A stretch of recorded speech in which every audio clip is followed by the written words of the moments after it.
Poslanci so na današnji izredni seji s 44 glasovi za in 23 glasovi proti sprejeli odlok, ki bo omogočil razdelitev 35 milijonov evrov za skrajšanje čakalnih dob. Zato me zanima, kakšni so naslednji ukrepi, ki jih bo sprejel Zavod za zdravstveno zavarovanje in predvsem, kako bo Zavod zagotovil, da bo ta denar prišel dejansko v prave roke.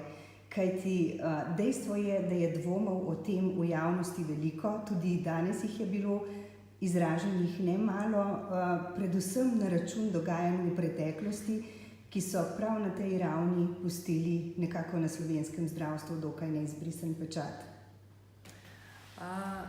Veseli nas to sporočilo parlamenta, da so čakalne dobe kritične in da je sredstva, ki jih zdravstvena blagajna pričakuje dodatno do konca letošnjega leta, mogoče nameniti konkretno za ta namen, torej za skrajševanje čakalnih dob.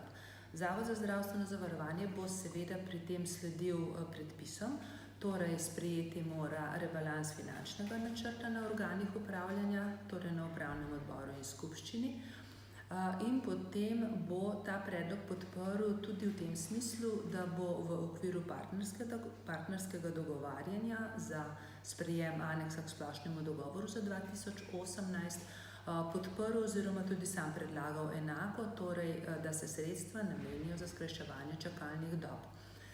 Partnerjev pri dogovarjanju za splošni dogovor je 8, torej je Zavod samo eden od njih in vsi partnerji se morajo strinjati s tem, za kakšen namen oziroma kako konkretno se ta sredstva porabijo.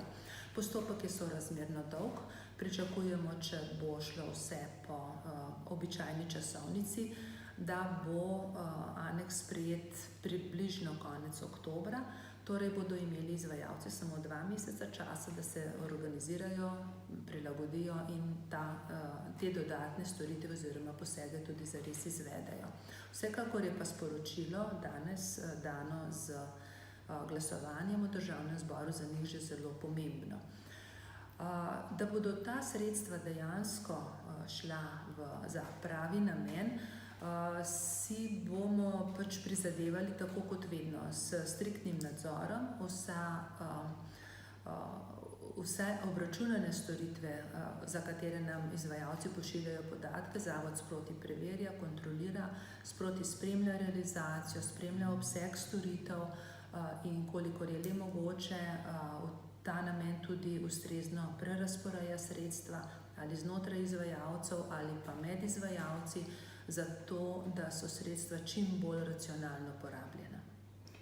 Pa je podrobnejši načrt za razdelitev te kar precejšnje kvote sredstev že pripravljen, seveda z izjemo 4 področij, ki so bila izpostavljena že na začetku?